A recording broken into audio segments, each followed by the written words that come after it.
तो कल हम लोग क्या डिस्कस कर रहे थे? जावा का फीचर डिस्कस करने जा रहे थे, प्लेटफॉर्म इंडिपेंडेंसी, है ना?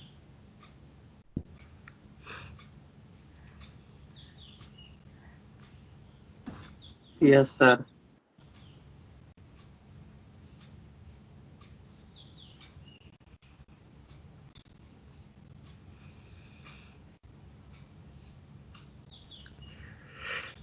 ठीक है, अच्छा है भाई।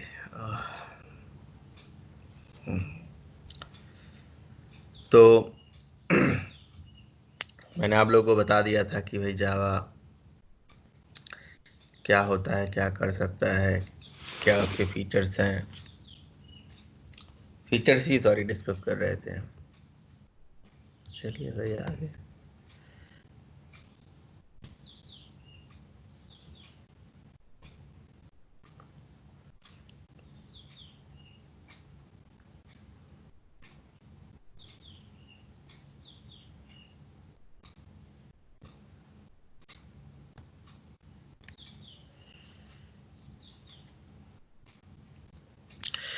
तो अभी तक के सेशन में हम लोगों ने डिस्कस किया है ना कि जावा क्या है, प्रोग्राम क्या है, प्रोग्रामिंग लैंग्वेज क्या है, प्रोसेस क्या है, सॉफ्टवेयर क्या है, और जावा प्रोग्रामिंग लैंग्वेज से क्या क्या हो सकता है, और इसके क्या फीचर्स हैं। फीचर्स हमने डिटेल में बस जाना है कि होते हैं क्या, क्या क्या फीचर्स होते हैं, उसी को डिटेल में हमें जानना है, राइट?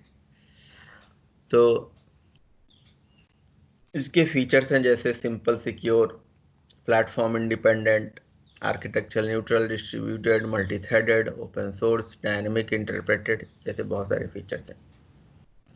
तो उन्हीं फीचर्स को जानेंगे।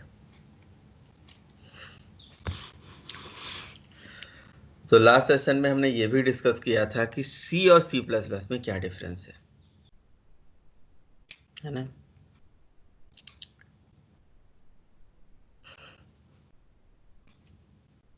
तो कोई मुझे बताएगा सी सी प्लस प्लस में क्या डिफरेंस था? कोई भी?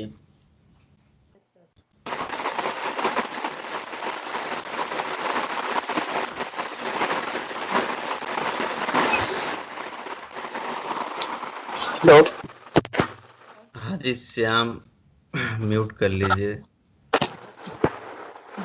सर। सर बता रहा हूँ सर। अच्छा बता रहे हो, आवाज वहां से आ रही है बहुत। सर सी प्रोसीजरल लैंग्वेज है, whereas C++ is a object oriented programming language. ठीक है, ठीक है। सर C++ में सर हम रियल वर्ल्ड के कंसेप्ट कर सकते हैं, पर वो सी में नहीं होता। Sir there is no data C में हाइडिंग। नहीं था, सही बात है। Sir there is no data hiding in C, whereas data hiding होती है सर C++ में। हम्म Um, डेटा हेडिंग और और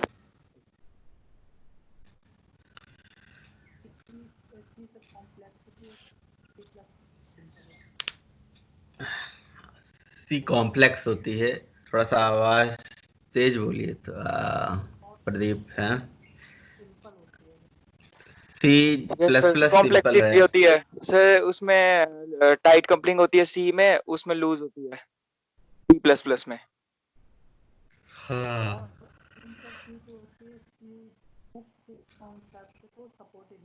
और सर उसमें हम्म, मॉड्यूलैरिटी होती है, नो मॉड्यूलैरिटी सी में होती है, सही बात नो है। मॉड्यूलैरिटी होती है। बढ़िया, सही बात है।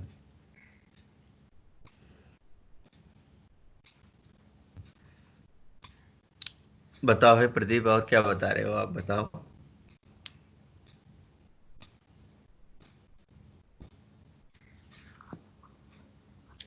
ठीक है, तो मतलब ऐसे बहुत सारे डिफरेंसेस होते हैं, है ना?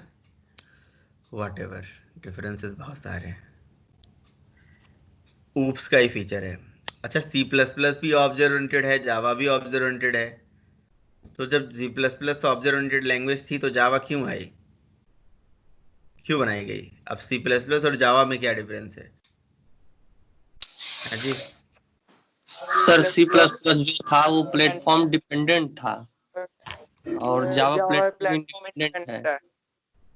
प्लेटफॉर्म इंडिपेंडेंट मींस कि sir compile once run anywhere, एक बार सर एक कंपाइल हो जाए तो वो कहीं भी रन कर सकता है, पर वो सी प्लस प्लस में सर नहीं था जो कि जावा में आया। सर जावा में सर हमारे पास वो पॉइंटर्स नहीं होते, पर सी प्लस प्लस में हमारे पास पॉइंटर्स होते हैं। बिल्कुल। सर जावा में सर हमारे पास वो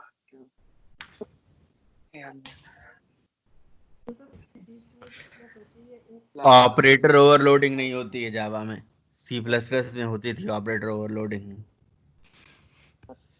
है ना? Yes sir. तो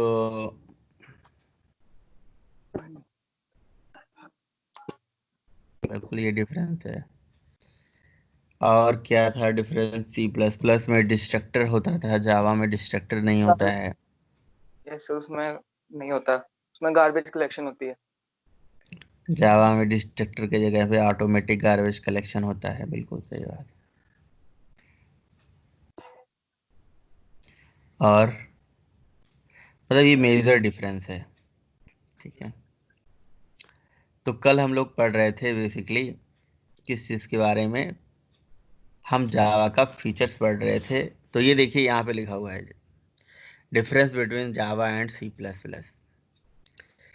जावा प्लेटफॉर्म इंडिपेंडेंट है, जावा ऑटोमेटिक गार्बेज कलेक्शन को यूज करता है, जावा डिस्ट्रक्टर नहीं यूज करता, जावा जो है पॉइंटर को सपोर्ट नहीं करता, इंटरनेट पुट टेबल है ना? जावा कंपाइल और इंटरप्रेट दोनों लैंग्वेज है।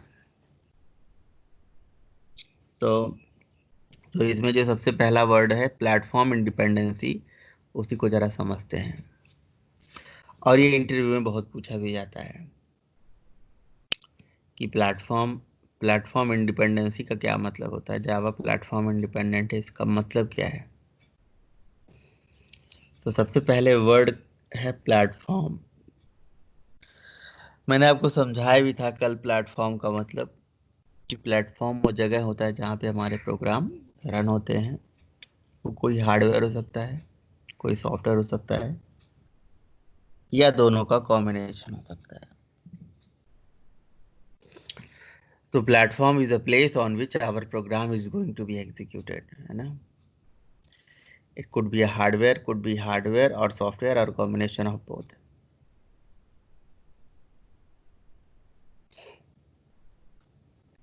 तो हार्डवेयर प्लेटफॉर्म का सबसे बेस्ट एग्जांपल है आपका माइक्रो प्रोसेसर या माइक्रो कंट्रोलर, और सॉफ्टवेयर प्लेटफॉर्म का जो सबसे बेस्ट एग्जांपल है वो है हमारा ऑपरेटिंग सिस्टम। तो ये मतलब होता है प्लेटफॉर्म का। तो अगर मान लीजिए मेरे पास एक सिस्टम है विंडो 32 बिट i3 प्रोसेसर, और दूसरा सिस्टम है विंडो 64 बिट i3 प्रोसेसर ही, तो प्लेटफॉर्म बदल गया या सेम है? बदल गया सर। बदल गया क्योंकि बिट चेंज हो गए ना। एक में i3 प्रोसेसर, एक में i7 प्रोसेसर है, तब भी प्लेटफॉर्म बदल गया। एक में विंडो है, एक में लिनक्स है, तब भी प्लेटफॉर्म बदल गया। तो मतलब प्लेटफॉर्म जो होता है ना, वो कुछ भी हो सकता है, कोई सॉफ्टवेयर भी हो सकता है, हार्डवेयर भी हो सकता है, दोनों का कॉम्बिनेशन भी हो सकता है। मतलब अगर मान लो कि मेरे पास एक सिस्टम है जिसमें विंडो पड़ी हुई है, एक में लिनक्स पड़ी हुई है, तो दोनों का प्लेटफॉर्म सेम है या अलग अलग है? तो अलग अलग है।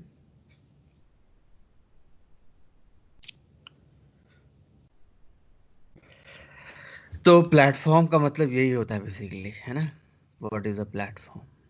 और प्लेटफॉर्म इंडिपेंडेंसी मतलब कोई भी प्रोग्रामिंग लैंग्वेज प्लेटफॉर्म इंडिपेंडेंट कहलाती है जिसका प्रोग्राम एक प्लेटफॉर्म पे कंपाइल करा जाए और उसका प्रोग्राम किसी दुनिया के किसी भी प्लेटफॉर्म पे रन कर दिया जाए, यानी कि कंपाइल वंस रन एनीवेयर कोरा फीचर। अगर ये है किसी भी लैंग्वेज के पास तो वो प्लेटफॉर्म इंडिपेंडेंट कहलाती है। तो जो जावा हमारी है वो प्लेटफॉर्म इंडिपेंडेंट लैंग्वेज है और C++ प्लेटफॉर्म डिपेंडेंट लैंग्वेज है।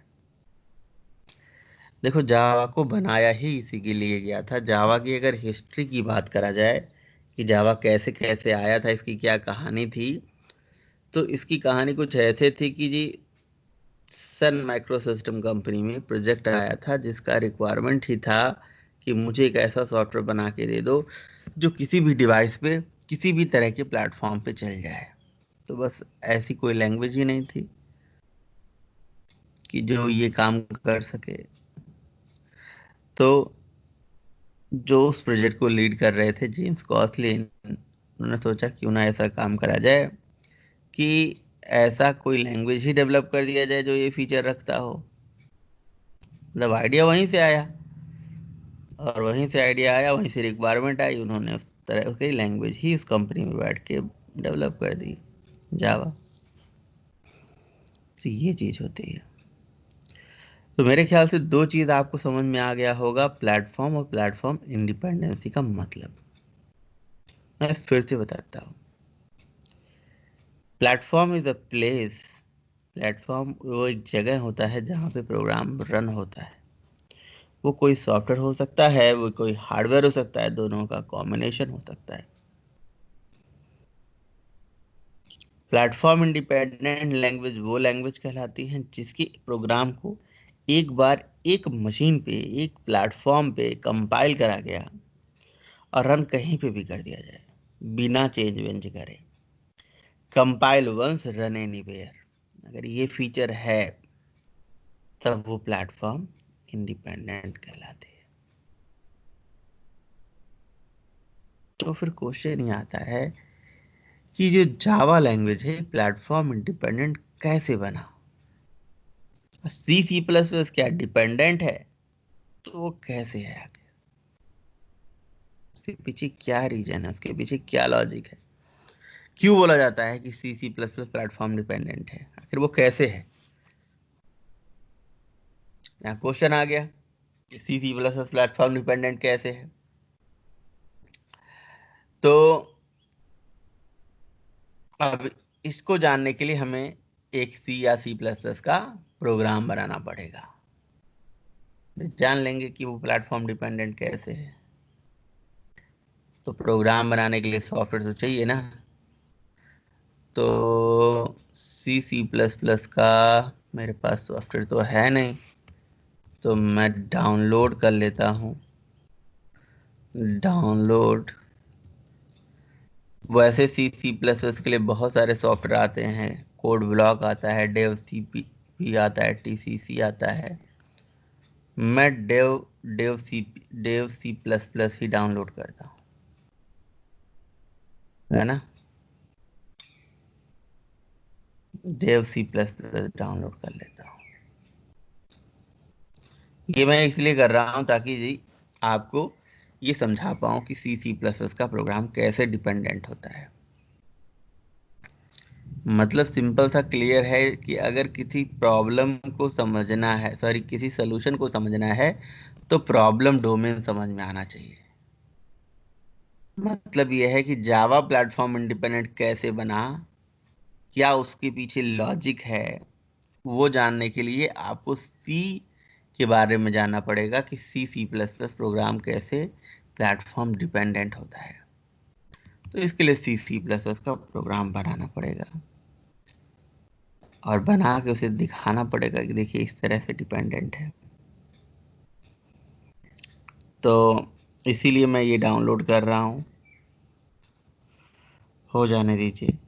जब तक ये डाउनलोड होता है तब तक हम जो है दूसरा चीज़ समझ लेते हैं कि इसका कंसेप्ट समझ लेते हैं कि how C++ is platform dependent.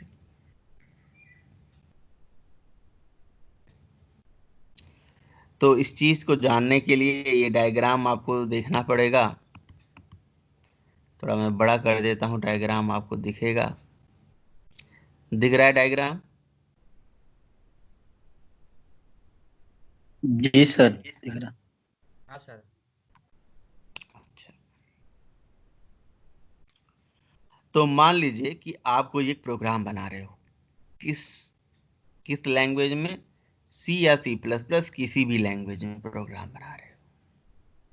तो कैसे बना सकते हो सी सी प्लस प्लस के प्रोग्राम? उसके लिए ये आईडी ये डाउनलोड तो करा है हमने सॉफ्टवेयर, देखो डेवसी। इसको मैं इंस्टॉल करूंगा। इसे हम बेसिकली आईडीई बोलते हैं, आईडीई। आईडी के बारे में मैंने आपको बताया, आईडी क्या होती है जानते ही होगे आप लोग। What is ID?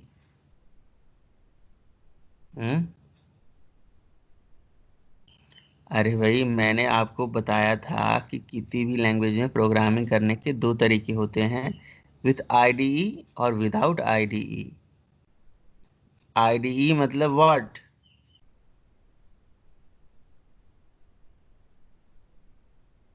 सर ये एक इन्वायरमेंट होता है जहाँ पे किसी भी चीज को राइट करके उसे कंपाइल रन कर सकते हैं। उसमें पहले से लाइब्रेरी पड़ी रहती है। पहले से लाइब्रेरी बड़ी होती है, पहले से कॉन्फ़िगरेशन फाइल बड़ी होती है, सब पहले से बड़ी होती है।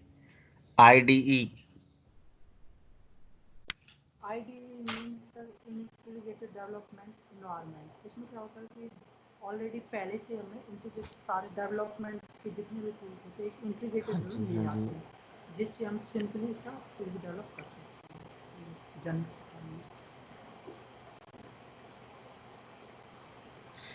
एक मिनट, हाँ जी हाँ जी। रात में आपने चैट किया था, वही बोल रहे हैं आप? मैं थोड़ा क्लास ले रहा हूँ, फिर बाद में करता हूँ बात आपसे, है ना? ओके।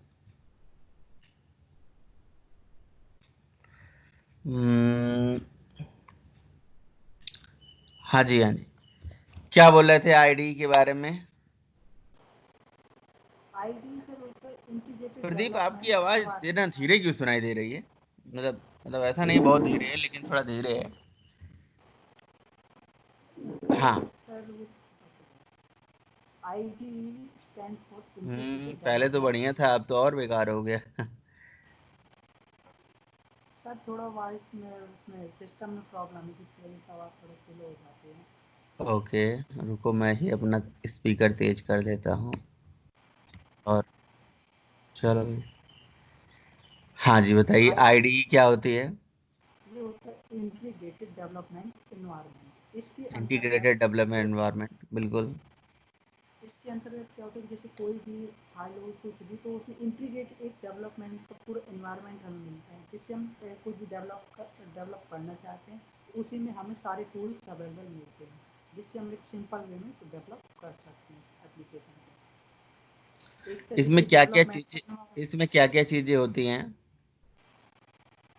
अब इसमें इसमें से देखिए, इसमें आपको सबसे पहले मिलता है, जैसे हम उसके एंड्रॉयड के डेवलपमेंट की बात करें आईडी की, तो एंड्रॉयड स्टूडियो, उसमें सब पहले हमें रन करने के लिए फिर उसके बाद में जिस जावा पे उसको देखे तो बहुत सारे आईडी कंपाइल भी वहीं पे होगा, रन भी वहीं पे होगा, मतलब सारे अब जैसे प्रोजेक्ट बना मुझे सारे एक इंटीग्रेटेड में हमें सब कुछ उनका अवेलेबल मिलता है। इसमें तो जो कंपाइलर होता है, लाइब्रेरी होती है, बहुत सारे टूल्स होते हैं, शॉर्टकट होते हैं, सारी चीजें इंटीग्रेटेड होती हैं, राइट?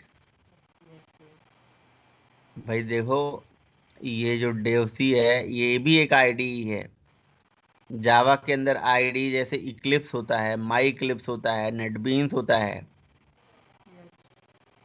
हम्म। तो किसने आईडी इंस्टॉल कर रखा है जावा का, इक्लिप्स? यस मैंने सर। अच्छा, बढ़िया है। यस सर, हाँ मैंने। सर हो गया है, डाउनलोड हो गया। ये सर करेक्ट है। बहुत अच्छा। तो आईडी आईडी जो होती है, ये काम को आसान करने के लिए बनाई गई होती है। इसमें सारी चीजें इनबिल्ट होती हैं। और अगर बिना आईडी से करोगे तो प्रोग्राम में आपको एडिटर लाना पड़ेगा, कंपाइलर लाना पड़ेगा, लाइब्रेरी लाना पड़ेगा, सारा चीज अलग अलग से लाना पड़ेगा। वो सर मैनुअली करना पड़ेगा। मैन्युअली करना पड़ेगा। जैसे जावा के केस में जावा का जेडीके आप डाउनलोड करोगे और फिर करोगे, तो मतलब आप प्रोग्रामिंग शुरू हो रही है धीरे धीरे। अब प्रोग्राम बनाएंगे तो आप एक एक करके समझेंगे कि क्या क्या कहानी है। हेलो हाँ जी। सर, अगर आईडी इंस्टॉल करते हैं तो उसके लिए भी जेडीके चाहिए ना? जावा का आईडी, हाँ बिल्कुल। अभी जैसे इक्लिप्स जो है, इक्लिप्स जो है काम ही नहीं करता है जब तक जेडीके नहीं होता है। सही बात है, चाहिए। Okay sir. हम्म, तो चलो फिलहाल के लिए अभी हम जानते हैं कि हर लैंग्वेज की अपनी आईडी होती है। सी की भी होती है। जैसे सी का देखो डेव सी पीपी है, ये ओपन हो गया। तो चलिए। हेलो हाँ जी, हाँ जी। सर, आईडीई और जेडीके में इनके बीच में कनेक्शन क्या होता है? आईडीई और जेडीके के बीच में कनेक्शन क्या होता है, ये बोलो। सारे आईडी नहीं, जावा की आईडी। जावा की आईडी मतलब इक्लिप्स, है ना। माई इक्लिप्स। वैसे जावा की तो बहुत सारी आईडीज हैं। तो जावा की आईडी और उसकी जेडीके में क्या रिलेशन है। ओके, तो पहले जेडीके के बारे में जानिए। जो जेडीके है ना, वो जब आप डाउनलोड करोगे तो उसके अंदर बहुत सारी लाइब्रेरी मिलेंगी, बहुत सारे टूल्स मिलेंगे, है ना।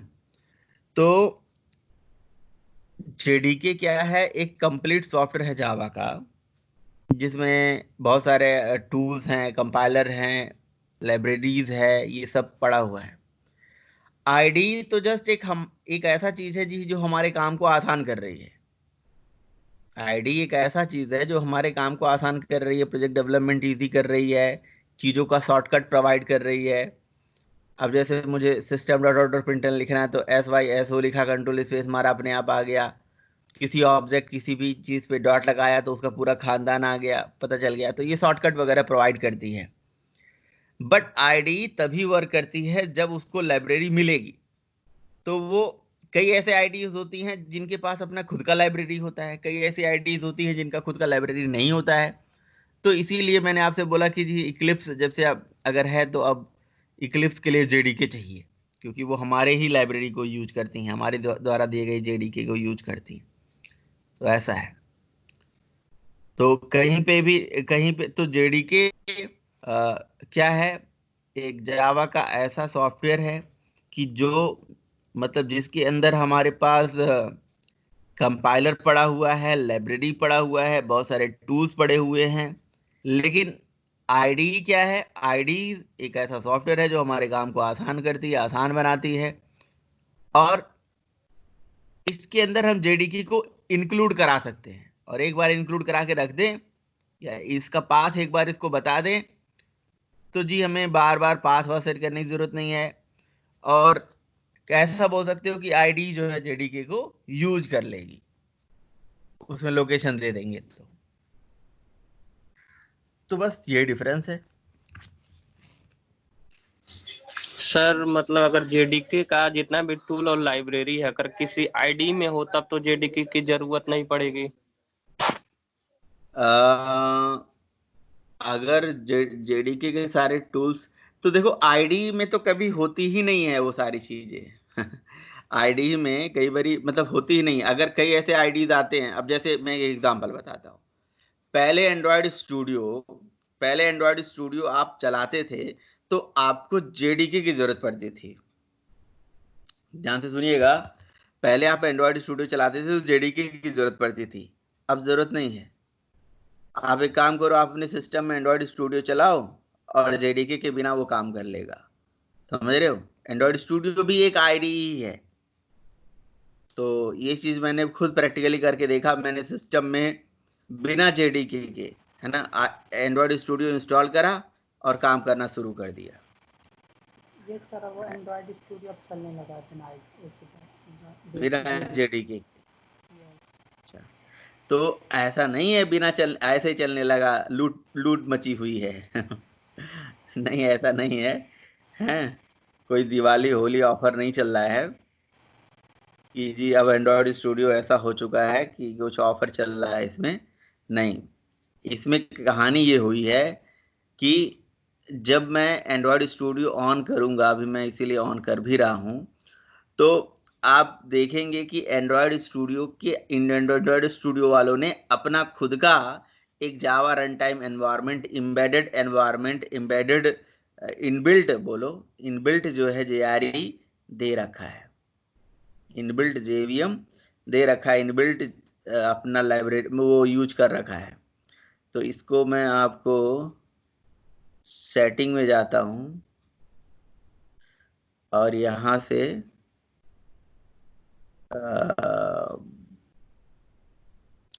बिल्ड एंड एग्जीक्यूशन, ये देखिए कंपाइलर, रन टाइम एनवायरनमेंट भी होता है यहाँ पे।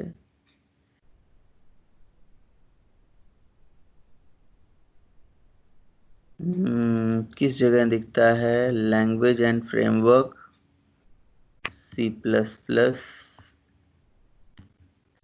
C++, कोटलिन, यहाँ सर्च कर लेते हैं जावा, ठीक है।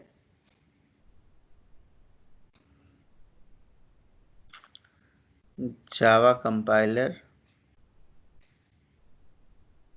अच्छा कंपाइलर ही सर्च करते हैं।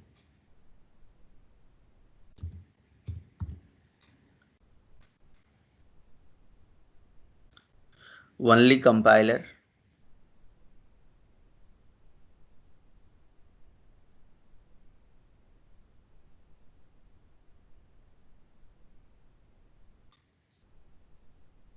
एक minute, location of JRE in Android studio. तो कहीं ना कहीं इन्होंने अपना खुद का JRE, खुद का JDK जो भी जरूरत है वो दे रखा है जी। तो इसीलिए आपको जरूरत नहीं है, प्रोजेक्ट स्ट्रक्चर के अंदर होता है, सेटिंग के अंदर नहीं होता है, JDK के अंदर। तो फाइल के अंदर जी प्रोजेक्ट स्ट्रक्चर है ना, सेटिंग, ओपन सेटिंग,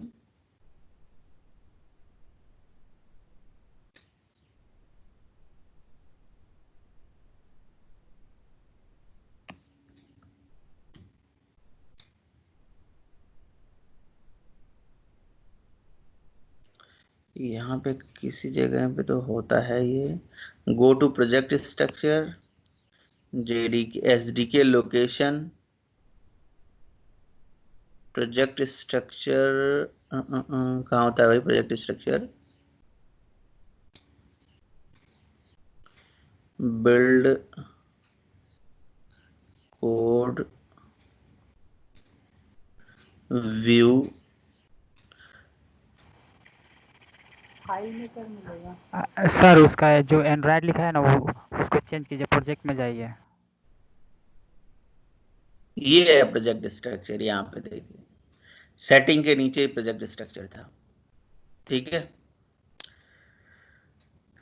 तो ये देखिए SDK लोकेशन, और SDK लोकेशन के साथ यहाँ पे दिया हुआ है JDK लोकेशन, और ये देखिए लिखा हुआ है C प्रोग्राम फाइल जावा एंड्रॉयड के अंदर ये इन्होंने जारी दे रखा है। तो कहने का मतलब ये हो गया कि अगर आपका कोई आईडी बिना किसी जावा के चल रही है, तो इसका मतलब ये समझ लीजिए कि उसने अपना कोई जावा अपना खुद का ले लिया, अपना खुद का मतलब इनबिल्ट जावा यूज कर रहा है वो। तो यार इतने स्मार्ट तो हो सकते हैं कोई आईडी बनाने वाले लोग, कि भाई पहले अगर ऐसा कोई बंदा है जिसको इतना सेटअप करने नहीं आता है तो फिर क्या करेगा वो। तो चीजों को आसान करके दे दिया गया, पहले से चीजें थोड़ा आसान बना दी गई, थोड़ा सिंपल बना दिया गया। पहले तो और बहुत सारी दिक्कतें होती थी कि पहले इक्लिप्स में ही कोडिंग होती थी एंड्रॉयड की भी, तो SDK लाओ, ADT लाओ, AVD लाओ और पता नहीं क्या क्या ऐड करो, है ना। अब एक सॉफ्टवेयर है, क्लिक मारा और सारा इंस्टॉल होके आ गया। और ये भी समस्या थी कि जी पहले जावा इंस्टॉल करो, पाथ वाथ सेट करो, क्यों करो, कुछ नहीं करना है जी, इनबिल्ट आ गया। तो ठीक है, ये देख लिया आपने। तो कई ऐसे जगह होते हैं, कई ऐसे सिचुएशंस होते हैं जी जहां पे आईडी के साथ ही लाइब्रेरी आ जाती है, जेडीके आ जाता है। ये जावा का मतलब कंसेप्ट है। ऐसे ही हर जगह, हर आईडी में ऐसे ही होता होगा। और कई ऐसे जगह हैं जहां पे अलग से चाहिए होता है। लेकिन अभी इक्लिप्स का प्रॉब्लम सॉल्व नहीं हुआ है। कोई भी इक्लिप्स मैंने आज तक कभी देखा नहीं है कि जी वो बिना जेडीके के चले। तो इसीलिए आपके सिस्टम में जेडीके होगा ना, तभी इक्लिप्स चल पाएगा, नहीं तो चलता ही नहीं है, ओपन ही करके नहीं देता है। ठीक है, तो ये चीज है। और अगर उसके अंदर इनबिल्ट है तो बहुत अच्छी बात है। तो बस उन्होंने ऐसा कुछ बनाया होगा कि भाई आईडी जो है वो जेडीके के पॉइंट करे, जेडीके की लाइब्रेरी को चेक करे, सारा चीज वहीं से उठा ले। अगर वो सब कुछ आपके सिस्टम में चेक करे कि वो जेडीके है या नहीं, अगर सब कुछ सही है, प्रॉपर सेटअप है, तो बस चला देता है उससे। और पूछिए। ठीक है राहुल? Yes sir. कोई कंफ्यूजन है तो पूछ लेना, मैं कुछ भूल जाऊं अगर, है ना। सो अब हम जानते हैं कि C++ प्लेटफॉर्म डिपेंडेंट कैसे होता है। इसके लिए C++ का कोई प्रोग्राम लिखिए, उसके पूरा फ्लो को समझिए, फिर आपको पता चल जाएगा कि डिपेंडेंट क्यों होता है, कैसे होता है। सर हाँ, सर जैसे मान के चलिए हमने एक अदर एक जेडीके डाउनलोड किया, तो अगर हमारे पास में एंड्रॉयड है तो क्या मतलब हम इक्लिप्स भी है तो एंड्रॉयड का जो JRE है हम उसमें इक्लिप्स भी यूज कर सकते हैं विदाउट एक्सटर्नल जेडीके डाउनलोड करने?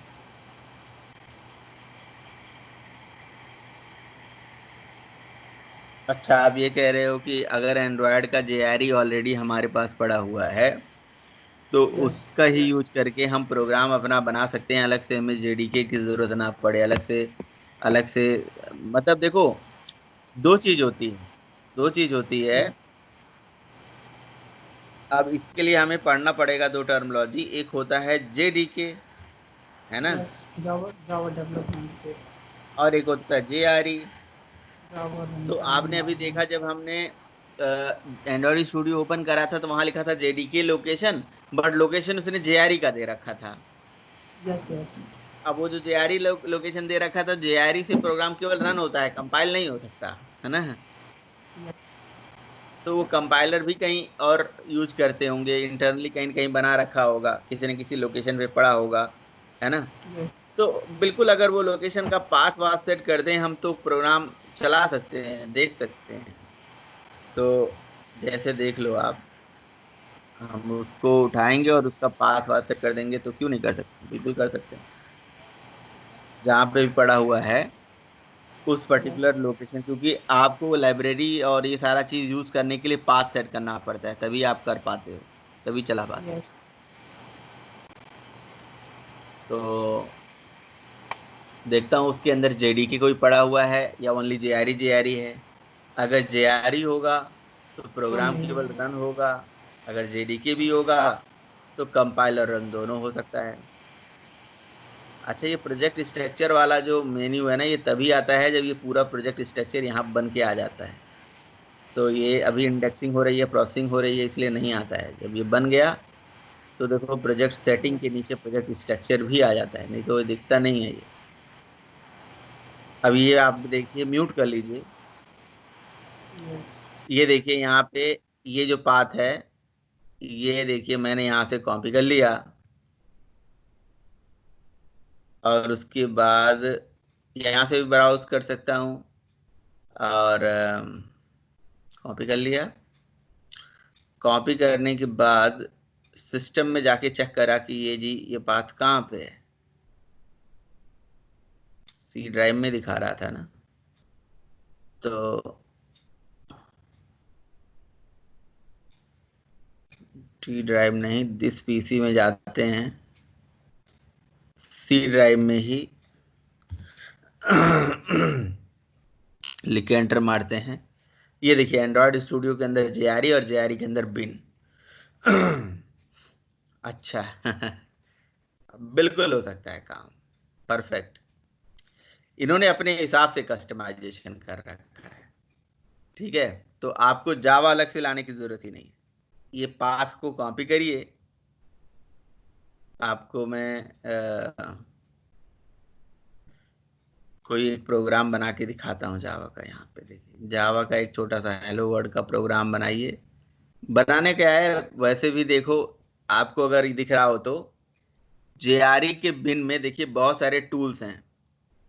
टूल्स है जैसे जावा सी, है ना, जावा, जावा डॉक, जावा एच, जावा पी, जावा डब्ल्यू, ये सारे टूल्स जो है यहाँ पे हैं। तो यहाँ पे ये टूल है जिसका नाम है जावा सी, इसी से कंपाइलेशन होता है ना। तो बस हो गया काम, आपको अलग से कुछ भी नहीं लाना है। लेकिन ये एंड्रॉयड स्टूडियो वालों ने थोड़ा सा एक काम गड़बड़ करा है। ये काम गड़बड़ इन्होंने ये किया है कि जी जेआरई के अंदर कभी भी कंपाइलर नहीं होता है ना। तो जेआरई, इन्होंने जेआरई के अंदर कंपाइलर डाल दिया है, देखो अलग से। ये नाम जेआरई फोल्डर दे दिया है इनको। ये जेआरई नहीं देना चाहिए था, फोल्डर का नाम जेडीके देना चाहिए था। ये जेडी के अंदर मिलते हैं सारे। क्योंकि जेडीके में ही कंपाइलर वगैरह होता है, सारा टूल होता है। चलो कोई बात नहीं, थोड़ा सा ये थोड़ा टेक्निकली मतलब मुझे सही नहीं लग रहा है, बाकी तो सब सही है। तो आपका जो क्वेश्चन था कि हो सकता है, तो बिल्कुल हो सकता है कि जेडीके में जो खुद का जो मतलब एंड्रॉयड स्टूडियो में जो जेआरई पड़ा हुआ है ऑलरेडी इनबिल्ट आ रही है, उसी का यूज करके आप जावा चला सकते हो जी। अलग से आपको जरूरत नहीं है इंस्टॉल करने की। उसका पाथ वाथ सेट कर दीजिए जी, चला लीजिए। तो अगला चीज क्या था भाई? अगला चीज ये था, हाँ अभी हम डिस्कस कर रहे थे सी सी प्लस प्लस का प्रोग्राम प्लेटफॉर्म डिपेंडेंट कैसे होता है। क्या रीजन होता है कि सी सी प्लस प्लस का प्रोग्राम प्लेटफॉर्म डिपेंडेंट होता है? सी सी प्लस प्लस का प्रोग्राम प्लेटफॉर्म डिपेंडेंट होता है, ऐसा जानने के लिए कोई एक सी सी प्लस प्लस का प्रोग्राम बनाते हैं और फिर उसे समझते हैं कि डिपेंडेंसी का क्या रीजन होता है। अच्छा ये बताइए प्लेटफॉर्म डिपेंडेंट क्या होता है? What is the meaning of platform dependency? Rajinikanth ji बताइए, what is platform dependent? What is the platform? Yes sir, platform dependency का मतलब होता है अगर आप किसी एक प्लेटफॉर्म पे उसको बनाते हैं तो वो दूसरे प्लेटफॉर्म पे रन नहीं करता है। बनाते नहीं, कंपाइल करते हैं। मतलब एक प्लेटफॉर्म पे अगर आप कंपाइल करते हैं तो वो दूसरे प्लेटफॉर्म पे नहीं चलता। मतलब yes sir. Compile once run anywhere के फीचर को फॉलो नहीं करता है ना। बढ़िया यस बताया। सर। अब प्लेटफॉर्म का क्या मतलब होता है Kishore? What is the platform? Platform किसे बोलते हैं?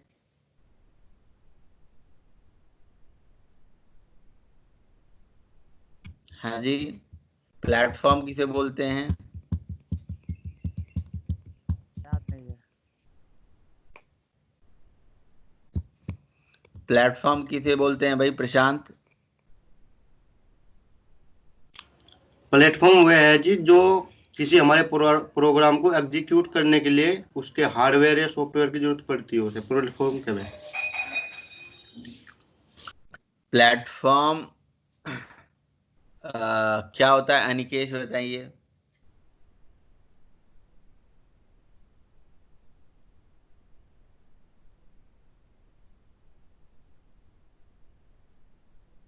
आवाज नहीं आ रही है।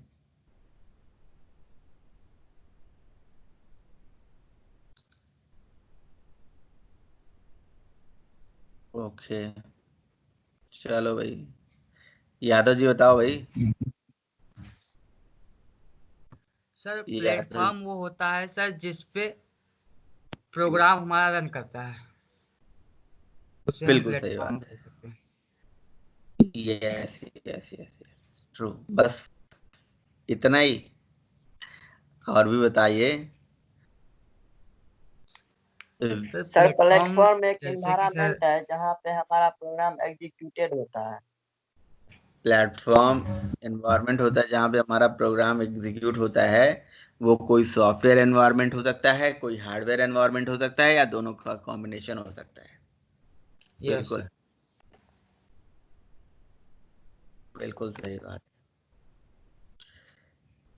तो मान लीजिए कि मैं एक प्रोग्राम बनाने जा रहा हूँ C++ में, और मैंने C++ का जो सॉफ्टवेयर था वो इंस्टॉल कर दिया है। वो सॉफ्टवेयर इंस्टॉल होते ही हमारे सिस्टम में प्रोग्राम फाइल के अंदर, जावा के अंदर, और जावा नहीं, सॉरी सॉरी, जावा बोल रहा हूँ, सिस्टम के अंदर, प्रोग्राम फाइल के अंदर डेव सी फाइल होती है। डेव सी कहीं दिख रही है? यहाँ नहीं दिख रही है। प्रोग्राम फाइल में डेव सी पी दिखती है। 86 में देख लेते हैं। ये देखिए डेव सी पी पी। और इस तरह से इसके अंदर MIN करके फोल्डर होता है, ZW64 उसके अंदर बिन, और बिन के अंदर ये सी का कंपाइलर और सी की लाइब्रेरी सब यहाँ पे पड़ी हुई है। ठीक है, तो मान लीजिए एक प्रोग्राम मुझे बनाना है C++ का। तो मैंने जी नोटपैड ओपन कर रहा और प्रोग्राम बनाना शुरू कर दिया। तो लेट्स से मैंने ये प्रोग्राम बना लिया, है ना, वाइड मेन प्रिंट एफ करके, और ये प्रोग्राम हमने क्रिएट कर लिया। अब इस प्रोग्राम को हम कंपाइल करेंगे। तो कंपाइल करने के लिए कंपाइलर की जरूरत पड़ेगी। देखिए फिर से मैं बता रहा हूँ एक बात, बहुत ध्यान से सुनिएगा, बहुत ध्यान से सुनिएगा। प्रोग्राम दो तरह से बनता है, विद आईडी, विदाउट आईडी। बिना आईडी से बनाएंगे तो आपको एडिटर लाना पड़ेगा, कंपाइलर लाना पड़ेगा, लाइब्रेरी लाना पड़ेगा। एडिटर मतलब जहाँ प्रोग्राम लिखते हैं और एडिट करते हैं। ये किसी भी लैंग्वेज की बात है, चाहे वो सी हो, चाहे वो C++ हो, चाहे वो जावा हो।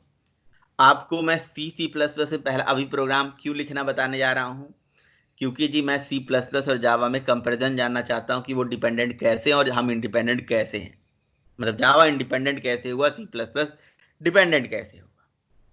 तो इस चीज के लिए हम क्या करेंगे, हम एडिटर यूज करेंगे जो नोटपैड, और नोटपैड में प्रोग्राम लिखेंगे। तो C++ का एक प्रोग्राम हम छोटा सा बना लेते हैं नोटपैड में। बस C++ या सी का प्रोग्राम ऐसे ही बनता है, वाइड मेन लिख दो, ओपनिंग क्लोजिंग कर दो, प्रोग्राम लिखना शुरू। ठीक है, छोटा सा ही प्रोग्राम लिखना है तो कुछ भी लिख दो, प्रिंटफ लिख दो, बस हो गया। और यहाँ पे डबल कोड में लिख दो हेलो C++, बस प्रोग्राम लिख दिया। इसे जब प्रोग्राम, अच्छा ऊपर हेडर फाइल इंक्लूड वगैरह कराना है तो करा लीजिए, हैश इंक्लूड, ठीक है, stdio.h, ठीक है। उसके बाद हैश इंक्लूड ponyo.h, ठीक है। उसके बाद गेट ch, ऐसे बहुत कुछ लगा सकते हो। तो ये वैसे किसी भी लैंग्वेज में जब ऐसे प्रोग्राम बनाते हैं, लिखते हैं, तो इसे क्या बोलते हैं, व्हाट इज दिस? हाँ जी, सोर्स कोड। हाँ, source code. Source code sir. Source code कहलाता है ये, बिल्कुल सही बात है। किसी भी लैंग्वेज में कोई भी प्रोग्राम जब बनता है तो उस पर्टिकुलर प्रोग्राम को एक सोर्स कोड बोला जाता है, सोर्स कोड बोला जाता है। अब मान लीजिए, अब मान लीजिए कि हमने सोर्स कोड लिख दिया। अब ये जो सोर्स कोड हमने लिख दिया है, इस सोर्स कोड को मुझे करना है कंपाइल और इसे करना है रन। तो कैसे कर सकते हैं? हाँ जी, सर इसको सेव करके उसके बाद CMD खोल करके sir.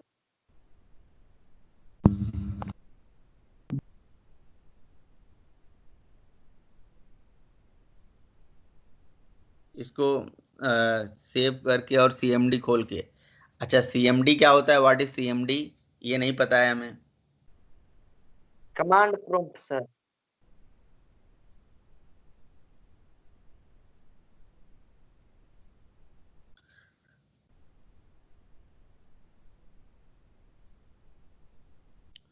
Command prompt, command prompt क्या होता है, what is the command prompt. हम CMD तो कमांड कंपाइलर होगा विदाउट आईडी। हमें तो कमांड प्रॉम्प्ट हम जानते नहीं है, हमने जी प्रोग्राम लिखना जानते हैं, हमने प्रोग्राम लिख दिया है। अब आगे आप लोग मुझे गाइड करिए कि क्या करूं मैं। इसका फॉन्ट थोड़ा बड़ा कर देता हूं ताकि आपको और बड़ा दिखने लगे, ये लीजिए। ठीक, ये हमने C या C++ का एक प्रोग्राम लिखा, राइट किया है अभी, सोर्स कोड, इसको सोर्स कोड बोलते हैं। इसको सेव भी करना पड़ेगा, बिना सेव करे हो जाएगा। सर सेव करना पड़ेगा। सेव कर देते हैं, इसको फाइल लोकेशन में देना जाके, पड़ेगा। फाइल में जाके सेव कर देते हैं, डेस्कटॉप पे सेव कर देते हैं। किस नाम से सेव करें, नाम कुछ भी दे दीजिए, हेलो दे दीजिए, बस हेलो लिख दे हो जाएगा कि और कुछ लिखना पड़ेगा। एक्सटेंशन सर जावा का देना पड़ेगा, dot Java. Dot Java, dot C sir. Dot C Rahul सुबह सुबह मतलब क्या। सर डॉट CPP रहेगा। अच्छा, C++ का है तो डॉट हाँ सर, CPP रहेगा, C++ का है तो और डॉट C सी का है तो डॉट C होगा, जावा का है तो डॉट जावा होगा, HTML का है तो डॉट HTML होगा, XML है तो डॉट XML होगा, है ना। तो एक्सटेंशन जो है वो तो टेक्नोलॉजी से टू टेक्नोलॉजी वेरी होती है। C++ में लिख रहे हो तो CPP से सेव कर दो। इसको डबल कोड में लिख देता हूँ, CPP हेलो डॉट। इसका रीजन है, रीजन यही है कि भाई डॉक टेक्स्ट एक्सटेंशन ना लगने पाए वहां पे, है ना, टेक्स्ट फाइल ना बनने पाए, या ऑल फाइल भी कर देते हैं कई बारी, ताकि दिक्कत ना आए, कोई टेक्स्ट फाइल ना सेव हो जाए। अब जरा इसको बंद कर देते हैं और देखते हैं कि जी हमारा फाइल सेव हुआ है या नहीं हुआ है। डेस्कटॉप पे ये फाइल सेव हो गई। तो किसी ने आज तक नोटपैड पे प्रोग्राम C++ का लिख के चलाया है, चला सकते हैं। देखिए लिख तो दिया है हमने, अब इसको चलाना है। तो एक प्रोग्राम को चलाने के लिए, कंपाइल करने के लिए कंपाइलर चाहिए, लाइब्रेरी चाहिए, टूल्स चाहिए, सब चाहिए ना। तो और कंपाइलर क्या होता है, एक सॉफ्टवेयर होता है। वो सॉफ्टवेयर कहाँ पड़ा हुआ है, वो पड़ा हुआ है जी आपके पीसी में, प्रोग्राम फाइल 86 के अंदर, dev c के अंदर, MINGW फोल्डर के अंदर, बिन फोल्डर के अंदर, यहाँ पड़ा हुआ है GCC CPP GCC G++। ये सब कंपाइलर की लोकेशन है, टूल्स की लोकेशन है, यहाँ बिन वाले लोकेशन में पड़ा हुआ है। तो ये लोकेशन है बिन में, प्रोग्राम है डेस्कटॉप पे। तो इन दोनों में रिलेशन कैसे बने और इन टूल्स को हम कैसे चलाएं। तो इन टूल्स को चलाने के लिए ही जी हमें जरूरत होती है कमांड प्रॉम्प्ट की। तो ये हमारा CMD होता है, कमांड प्रॉम्प्ट जिसको हम बोलते हैं। ये हमारा कमांड प्रॉम्प्ट है। क्लियर।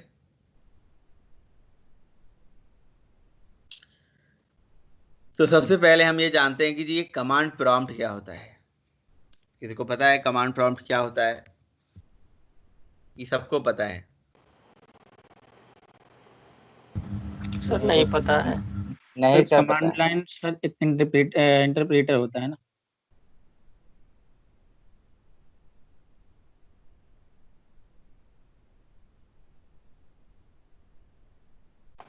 ये सर एक सिंपल सा डॉस बेस्ड एप्लीकेशन है। तो पहले डॉस के टाइम पे वर्क होता था, तो उसी का डॉस बेस्ड एप्लीकेशन है।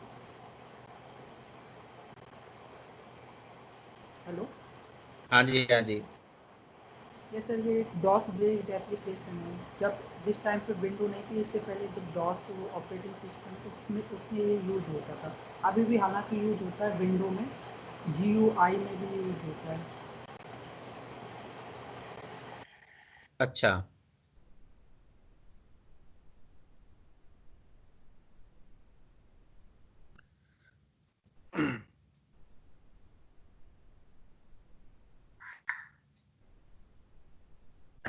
एक मिनट, नल के जगह पे एक मिनट, एक मिनट जरा, मुझे ना एक कॉल करना है। मैं नल के जगह पे बोल रहा हूँ, नल के जगह पे क्या करना होगा, रुको बताता हूँ। सच एक मिनट रुकिएगा आप लोग।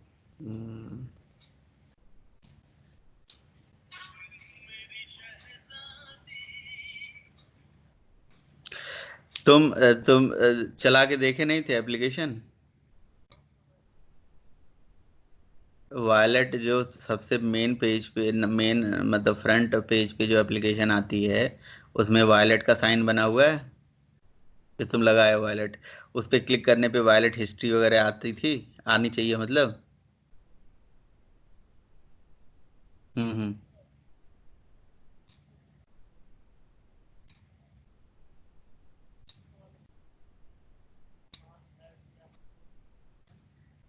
अच्छा, वो डॉक्टर, वो वाला उस वायलेट पे क्लिक नहीं हो रहा था, उसका उसका नहीं था क्या?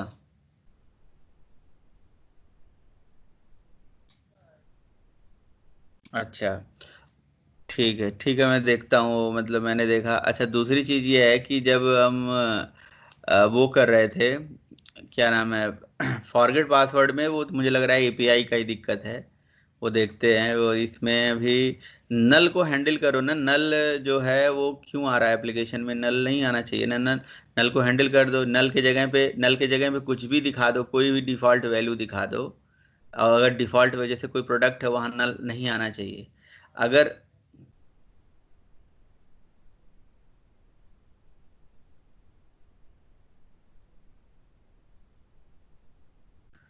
फिर वही बात, तो हैंडल कर लो ना उसको। नल जब नहीं डेटा है तो उस डेटा की जगह पे अल्टरनेट डेटा कुछ दिखाओ, अपना कोई डेटा सेट कर दो, कोई डिफ़ॉल्ट वैल्यू, कुछ भी रेट दिखा दो, वहाँ कुछ भी पैसा दिखा दो। सामने वाले को तो फिर बाद में तो चेंज कर देंगे ना उसे हम, कि उसमें डेटा किस तरह से होगा, क्या नहीं होगा। उसमें हम कोई भी वैल्यू दे दें, जैसे कि 100 रुपये का सामान है तो 100, वहाँ 100 रुपया नहीं रहेगा तो वहाँ उसकी जगह 85 रुपया रहे, कोई डिफ़ॉल्ट वैल्यू तो दिखनी चाहिए। नल दिखना सही नहीं लगेगा। हाँ, बस कुछ भी हो जाए उसमें, उसमें क्या है, पूछना क्या है, कितना दिखाना है। अरे कुछ भी दिखा दो, बाद में चेंज होगा तो चेंज कर देंगे। 10, 20, 25, 50। दूसरा चीज़, वो एक पेज पे वो स्पेसिंग वगैरह का इशू था। और हाँ, और एक जो वो डॉक्टर कौन सा पेज है, उसी पेज की तरह वो वाला दूसरा वाला पेज बनाना है। रुको मैं बताता हूँ। उसका जो यूआई है बिल्कुल उसी तरह से उसने दे रखा था। तो उसके जो जो पॉइंट है, थोड़ा उसको क्लियर कर दो। वो रात में भी परेशान था, है ना। तो एक मिनट बताता हूँ मैं। एक मिनट, पता नहीं क्या, हाँ। तो इसमें जो है दो पेजेस हैं ना। एक मिनट को बता रहा हूँ कौन सा पेज, मतलब तुम अपने हिसाब से उसको देख लो एक एक चीज, मतलब कि भाई हाँ, ये जो है सेक्सुअल वेलनेस का है, और फिर आस्क डॉक्टर का है। ठीक है, तो आस्क डॉक्टर वाला जो यूआई है, नीचे दिख रहा है ना, जो कार्ड व्यू है, कार्ड व्यू। और उसके पीछे बैक करोगे तो तुम ये सेक्सुअल एंड वेलनेस वाला है, उसमें भी वही सेम कार्ड व्यू चाहिए, बस नीचे जो डॉक्टर की लिस्ट आ रही है। हाँ, तो उसका पूरा कार्ड समझ में आया। हम्म।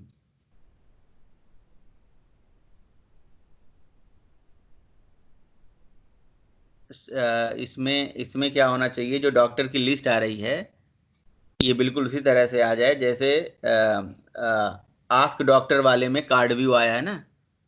कार्ड व्यू और रिसाइकलर व्यू है। हाँ, उसी तरह से। मतलब यूजर यूजर मतलब सॉरी, लुक एंड फील उसी तरह से आना चाहिए मतलब। तुम ये बताओ, रुको। आस्क, तुम यहाँ पे आस्क डॉक्टर का एक यूजर इंटरफेस देखो किस तरह से दिख रहा है। दिख रहा है? हाँ, कैटेगरी आ रहा है ना। एक कार्ड व्यू बना हुआ है ना। कार्ड व्यू क्या क्या बना हुआ है, किस तरह, क्या क्या लिखा हुआ है कार्ड व्यू में?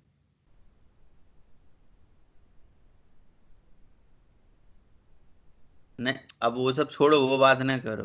अभी मैं ये कह रहा हूँ कि जो यहाँ पे जिस तरह से लुक एंड फील है, वही सेम जब हम सेक्सुअल वेलनेस में जाएंगे तो वहां पे जो नीचे डॉक्टर की लिस्ट आ रही है ना नीचे, वो डॉक्टर की लिस्ट उसी तरह से दिखना चाहिए जैसे यहाँ पे दिख रही है।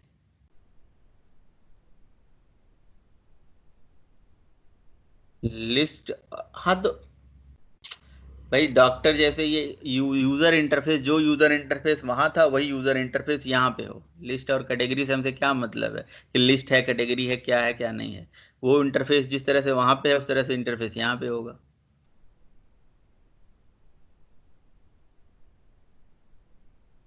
हाँ तो बस यूजर इंटरफेस वही होना चाहिए, लुक एंड फील वही होना चाहिए। भाई कार्ड व्यू, एक कार्ड व्यू होता है और क्या, कार्ड व्यू में तुम कोई डॉक्टर की लिस्ट दिखानी है वो दिखा दो, कुछ और दिखाना है कुछ और दिखा दो। हाँ तो अरे ऐसे ही थोड़ी ना आ रहा है, ये इंटरफेस तो तुमने बनाया है, आ यही रहा है, बट इंटरफेस दिखने का तरीका उसी तरह से चाहिए जो वो बोल रहा है।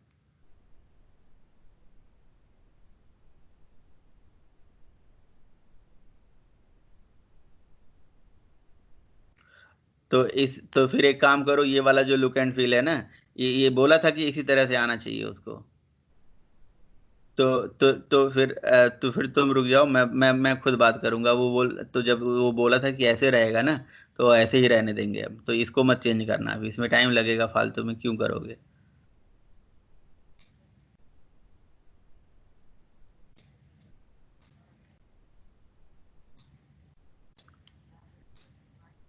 हम्म। ठीक है, चलो कोई बात नहीं, तो इसको ऐसे रहने दो, है ना। वो मैं उससे बात कर लूंगा, दीजिए पहले ऐसे था तो ऐसा क्यों था, मतलब उसके कहने का मतलब ये था ऐसा। और दूसरा चीज क्या था दूसरा, और भी और भी जो छोटे मोटे चीजें हैं, छोटे मोटे बग हैं, और जो उसके जो पॉइंट्स हैं उन पॉइंट पे काम कर लो, फिर बात करता हूँ मैं, ठीक है। फिर तो हाँ हाँ, जो भी उसके पॉइंट्स हैं, जो स्पेसिंग, मार्जिंग वर्जिंग अंदर वाले प्रोडक्ट्स से हैं, नल हैंडलिंग है या जो भी। फिर मैं तुमसे करता हूँ बात, क्लास कर रहा हूँ, ठीक है, पर करता हूँ, ठीक। अरे यार, बहुत समस्या। हाँ जी, तो बेसिकली ये जो सीएमडी है, सीएमडी मतलब कमांड प्रॉम्प्ट, राइट। तो कमांड प्रॉम्प्ट जो है, ये आप बता रहे हो कि ये क्या होता है, कमांड्स को चलाने के लिए होता है। देखिए मैं बताता हूँ आप लोग क्या बता रहे हैं। आपका अपना व्यू है, मेरा व्यू सुन लीजिए। जैसे आपको सबको पता होगा कि ऑपरेटिंग सिस्टम हमारे पास बहुत सारे होते हैं। जैसे विंडो एक ऑपरेटिंग सिस्टम है, मैक एक ऑपरेटिंग सिस्टम है, लिनक्स एक ऑपरेटिंग सिस्टम है। ऐसे ही पहले यूज हुआ करता था DOS operating system, DOS, right. तो जब विंडो नहीं था तो क्या चलता था पहले, डॉस चलता था, डॉस ऑपरेटिंग सिस्टम, डीओएस। तो डॉस ऑपरेटिंग सिस्टम जो होता था वहां पे कैसे काम होता था, पहले कमांड्स पे काम होता था, कमांड बेसिस पे काम होता था, जिसपे हम कमांड लिख के सारा काम करते थे। पहले के जो ऑपरेटिंग सिस्टम थे, डॉस जो था वो सीयूआई में काम करता था, जीयूआई में नहीं काम करता था। सीयूआई समझते हो ना, इसमें हम कैरेक्टर के फॉर्म में चीजें लिखते थे। आज हम ग्राफिक्स के फॉर्म में सारी चीजें लिखने लगे। आज ग्राफिकल यूजर इंटरफेस है, पहले कैरेक्टर यूजर इंटरफेस हुआ करता। तो कैरेक्टर यूजर इंटरफेस था तो ये हर चीज कैरेक्टर में लिखी जाती थी, है ना। ये पहले के एटीएम भी ऐसे ही आते थे जी, सब कुछ कैरेक्टर में था। अब थोड़ा ग्राफिकल भी आने लगा है, चीजें मतलब थोड़ा थोड़ा ग्राफिकल दिखने लगा। उसी तरह से अगर सिस्टम है, अगर आपका सिस्टम है, लैपटॉप है, और उस पे कोई काम आपको करना था, तो जो डॉस ऑपरेटिंग सिस्टम था उसमें हर एक चीज सीएमडी से, कमांड प्रॉम्प्ट, अभी कमांड प्रॉम्प्ट से ही चलता था, सीयूआई मोड में ही चलता था। और अब जो कि विंडो आ चुका है तो विंडो जीयूआई मोड में काम करता है। अब सारा चीज देखो, ये फोल्डर बनाना है तो राइट क्लिक करो, न्यू करो, फोल्डर बन जाता है। कोई फोल्डर ओपन करना है, माई कंप्यूटर में जाना है तो इजीली ऐसे डबल क्लिक करके जा सकते हो, तो यही जीयूआई है। तो जब सीयूआई हुआ करता था उसमें मतलब थोड़ा सा उतना अच्छा नहीं था काम करना, और उसी सीयूआई का, उसी डॉस का ही एनवायरमेंटल सेल की कमांड प्रॉम्प्ट है। कमांड प्रॉम्प्ट से आप वो सारे काम कर सकते हो जो आप जीयूआई से करते हो, है ना। ये डॉस जो है, ये डॉस एक कमांड प्रॉम्प्ट है। तो ये जो डॉस CMD करके हमने लिखा, ये बेसिकली हमारे ही द्वारा मतलब कह सकते हो कि डॉस ऑपरेटिंग सिस्टम का एनवायरमेंटल सेल है, यानी कि विंडो के अंदर डॉस इनबिल्ट आती है, ऐसे बोल सकते हो, उसी का एनवायरमेंट है। अब ये कमांड्स मतलब इस पे कमांड्स चलाए जा सकते हैं, है ना। तो जैसे मैं CMD सिस्टम में लिख के एंटर करूंगा ऐसे, तो ये CMD ओपन होगा और ये बाय डिफॉल्ट ओपन हो रहा है सी के अंदर, यूजर्स के अंदर लिनोवो लोकेशन। अब ये लोकेशन क्या है, ये हमारे सिस्टम में कहीं पड़ा हो, सी के अंदर यूजर्स के अंदर लिनोवो लोकेशन, ये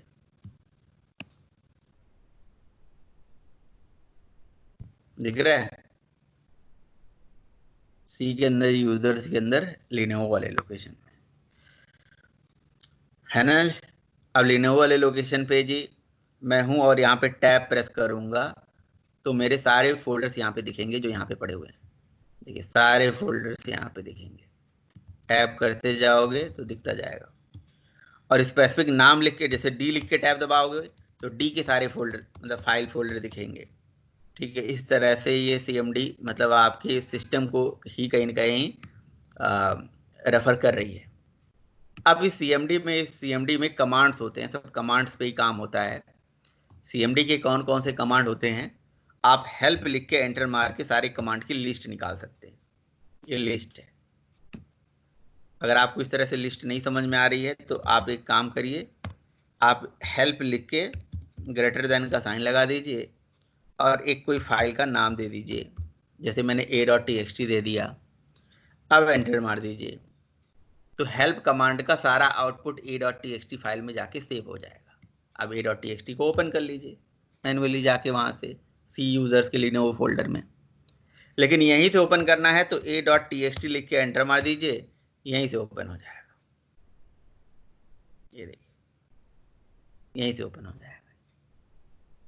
तो क्या क्या कमांड्स हैं लिनक्स के, जैसे ये सब कमांड हैं, कमांड बट इंपॉर्टेंट कमांड है, जैसे cd मतलब होता है चेंज डायरेक्टरी, करंट डायरेक्टरी, है ना, display the name of changing the current directory.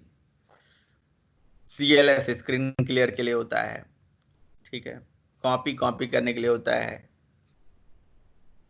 ठीक है। MD मतलब डायरेक्टरी बनाने के लिए होता है, mkdir भी डायरेक्टरी बनाने के लिए होता है, ठीक है, मूव होता है, वगैरह वगैरह बहुत सारे डायरेक्टरी होते हैं यहाँ पे आप देख सकते हैं।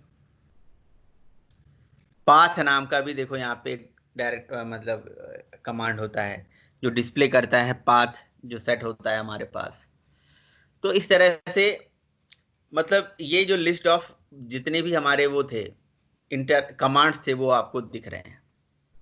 अब डॉस के अंदर होते हैं, there are two type of in DOS. पहला होता है इंटरनल और दूसरा होता है एक्सटर्नल, ठीक है, इंटरनल कमांड और एक्सटर्नल कमांड। तो जो डॉस के इंटरनल कमांड होते हैं ना, वो बूटिंग प्रोसेस के दौरान, जैसे बूट हुआ सिस्टम, बूट होते ही वो मेमोरी में लोड हो जाता है। और एक्सटर्नल कमांड हम इसको बता सकते हैं कि जी ये एक्सटर्नल कमांड है, तुम चला दो। एक्सटर्नल कमांड को चलाने के लिए डॉस में हमें पास करना पड़ता है, उसका लोकेशन बताना पड़ता है कि जी कहाँ पड़ा हुआ है। इंटरनल कमांड तो वैसे पता चल जाता है कि जी यहाँ पे पड़ा हुआ है, एक्सटर्नल कमांड को हमें बताना पड़ेगा। अच्छा, कुछ इंटरनल कमांड्स मैं चला रहा हूँ, आप जरा देखिएगा, आप भी प्रैक्टिस करिएगा। जैसे जी मैं डी कॉलन लिख के डी ड्राइव में पहुंच जाऊंगा, सी कॉलन लिख के सी ड्राइव में पहुंच जाऊंगा, है ना। ये डायरेक्टरी, ये ड्राइव चेंज करने का तरीका है। CD मतलब चेंज डायरेक्टरी, CD लिख के डी लिख के टैब दबाऊंगा तो डेस्कटॉप आ जाएगा। तो ये डेस्कटॉप वाले फोल्डर यानी कि इस फोल्डर में आ गया मैं, है ना, ये डेस्कटॉप जो हमारा है। CLS लिखने से स्क्रीन क्लियर हो जाएगा। MKDIR और उसके बाद यहाँ पे फोल्डर का नाम दे दिया हाथी, तो हाथी नाम से एक फोल्डर बन जाएगा जो देखो यहाँ पे तुरंत बन के आया है अभी।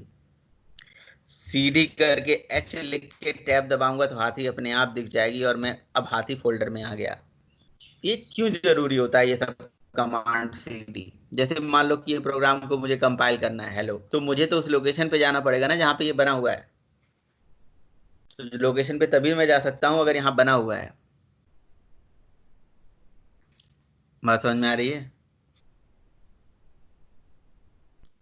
मैं नहीं जा पाऊंगा अगर ये बना नहीं है, तो मैं वहां उस लोकेशन पे नहीं जा पाऊंगा। सिंपल सा मतलब है। अगर हाथी फोल्डर है, हाथी में हमारी फाइल है, तो हाथी में मुझे जाना पड़ेगा ऐसे। और बाहर निकलने के लिए सीडी, बाहर निकलने के लिए क्या लिखूं भाई? तो किसी को पता है? अगर मैं हाथी फोल्डर से फिर से डेस्कटॉप फोल्डर में आना चाहता हूँ, कैसे लिखूं? हैं? क्या लिखना पड़ेगा?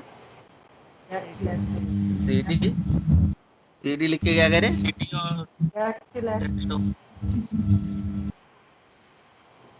सीडी बैकस्लैश ऐसे। Sir CD dot dot. CD backslash मारा मैं तो सी ड्राइव में आ गया सीधे। तो सीडी डॉट डॉट लिखना तो सही कह रहे थे। अच्छा, अगर मैं इसी हाथी फोल्डर में जाके ऊपर ऐसे सीएमडी लिख के एंटर मार दूं, तो मेरा सीएमडी यहीं पे ओपन हो जाएगा, हाथी फोल्डर में ही डायरेक्ट। तो और सीडी डॉट डॉट करके मैं पीछे आ सकता हूँ। बिल्कुल सही बात है। तो ये एक जावा बिगनर को, फ्रेशर को, या जिसको नहीं आता है, तो भैया ये सब कमांड तो चलाने आना ही चाहिए। मे भी बहुत लोगों को आता हो, जिसको नहीं आता है उसके लिए तो बड़ा इंपॉर्टेंट चीज़ है ये सब कमांड जरूर प्रैक्टिस करे वो। तो अब जैसे डेट लिख के एंटर मारेंगे तो डेट आ जाएगा, टाइम लिख के एंटर मारेंगे तो टाइम आ जाएगा, है ना? तो डेट टाइम ये सब आप CLS लिखने से स्क्रीन क्लियर हो जाएगा। तो बस यही सीडी कमांड आना चाहिए आपको, और क्या। सीडी मतलब कोल्ड ड्रिंक। सीडी मतलब क्या होता है? कोल्ड ड्रिंक होता है क्या? Change directory sir. Change directory. Change directory, बिल्कुल सही बात है, चेंज डायरेक्टरी। हाँ, ओके। तो आप यहाँ पे देखिए डायरेक्टरी इतने सारे ऐसे हैं, चेंज कर सकते।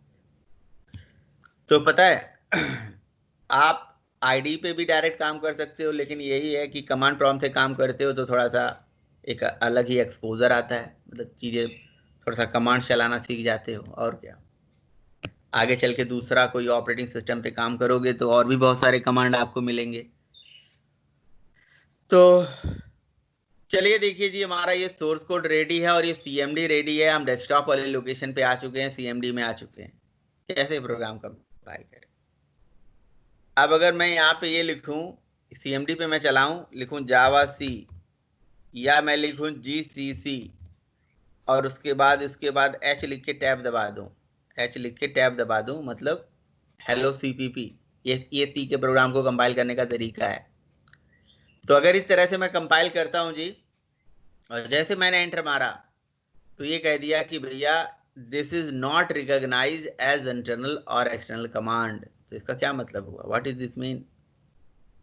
इसका मतलब हुआ कि GCC, हाँ, पास सेट करना पड़ेगा, लेकिन इसका मतलब ये है कि GCC कोई एक्सटर्नल कमांड है जिस कमांड को आप यूज कर रहे हो, और उस कमांड के बारे में मुझे पता नहीं है।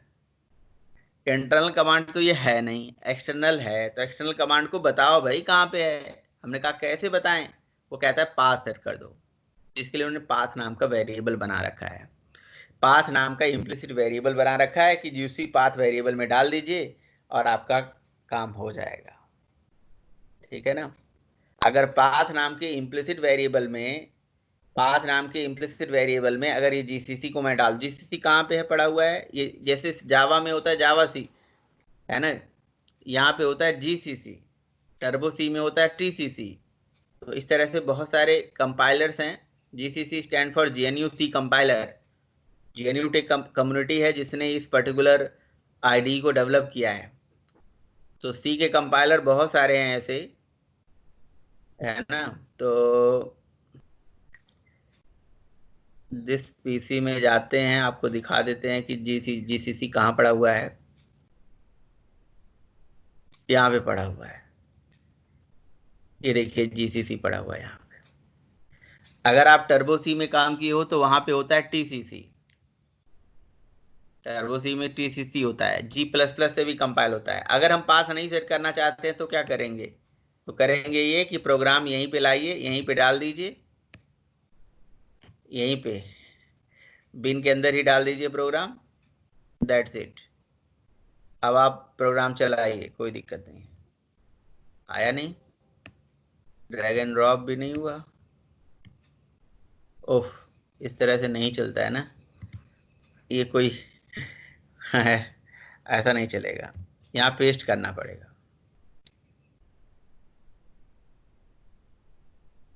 अब चलाते हैं जी, हम अपने प्रोग्राम को उसी के अंदर हमने डाल दिया। अब दोबारा CMD चलाते हैं, डेस्कटॉप वाले लोकेशन पे जाते हैं, GCC और hello.cpp लिखते हैं। अभी भी नहीं चला यार, बिन में डाल दिया तब भी नहीं चला, क्या करा जाए। बिन की लोकेशन में जाके फिर सर उसको रन करेंगे तो हो जाएगा। सर उसको लोकेशन पे जाना पड़ेगा, GCC खोल कर उसके बाद प्रोग्राम फाइल में, प्रोग्राम फाइल के अंदर उसको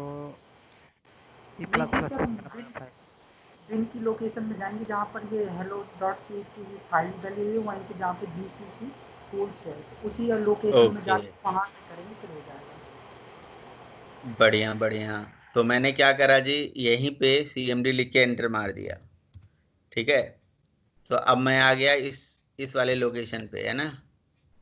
अब यहाँ पे मैंने लिखा GCC फाइल नेम .cpp, ये देखिए प्रोग्राम कंपाइल हो गया। एरर आ गया, कह रहा है कि मेन मस्ट बी इंट होना चाहिए, इंट होना चाहिए जी मेन। हमने कहा कोई बात नहीं, इंट दे देंगे आपको, चिंता ना करिए।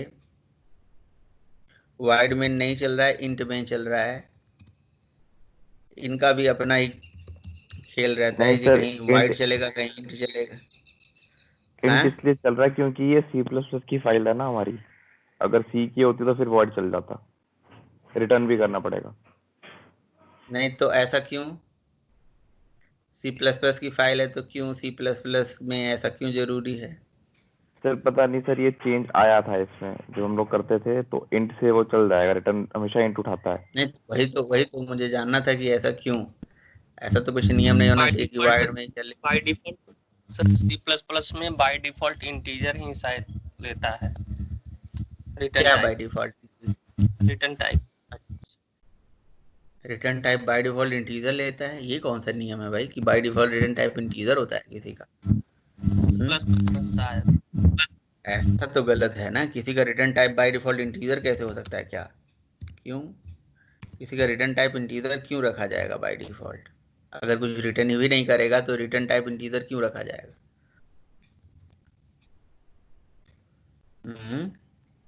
चलो जो भी है, हम तो C++ यहाँ पे बस हमें चलाना है प्रोग्राम और डिपेंडेंसी जानना है कि ये डिपेंडेंट क्यों है, बस और कुछ नहीं। मैंने प्रोग्राम बिन के अंदर डाल दिया और फिर मैंने यहाँ पे प्रोग्राम कंपाइल कर लिया, ठीक है। तो अगर हम बिन में जाके ही सारा काम करते हैं जी, अच्छा अब ये कह रहा है कि जी ये सिस्टम में ये परमिशन डिनाइड है, यहाँ पे ये परमिशन नहीं है, ये काम आप कर नहीं सकते हो, मतलब आप बिन में ही जाके प्रोग्राम कंपाइल नहीं कर सकते, ठीक है। सिस्टम में परमिशन नहीं है जो भी है, ठीक है कोई बात नहीं। बिन में मतलब एक तरीका होता है कि बिन में जाके ऐसे प्रोग्राम चलाया जा सकता है।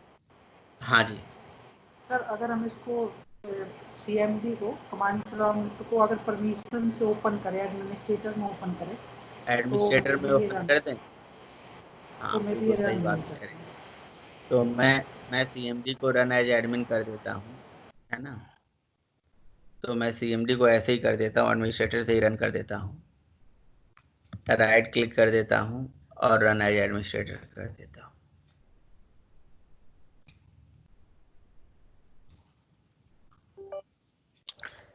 ठीक है, और फिर मैंने यहाँ से पाथ जो है पूरा बैक करके फिर से कॉपी करना पड़ेगा क्योंकि पाथ कुछ अलग दिखा रहा है। यहाँ से ऐसे कॉपी करेंगे पूरा पाथ और कॉपी करके कहाँ गया हो, ठीक है। CD चेंज डायरेक्टरी में ये पाथ राइट क्लिक करा, अपने आप पेस्ट हो गया, ठीक है। अब लिख देते हैं GCC और hello.cpp, ठीक है। देखिए हो गया ना कंपाइल, परफेक्टली कंपाइल हो गया। यहाँ पे देखिए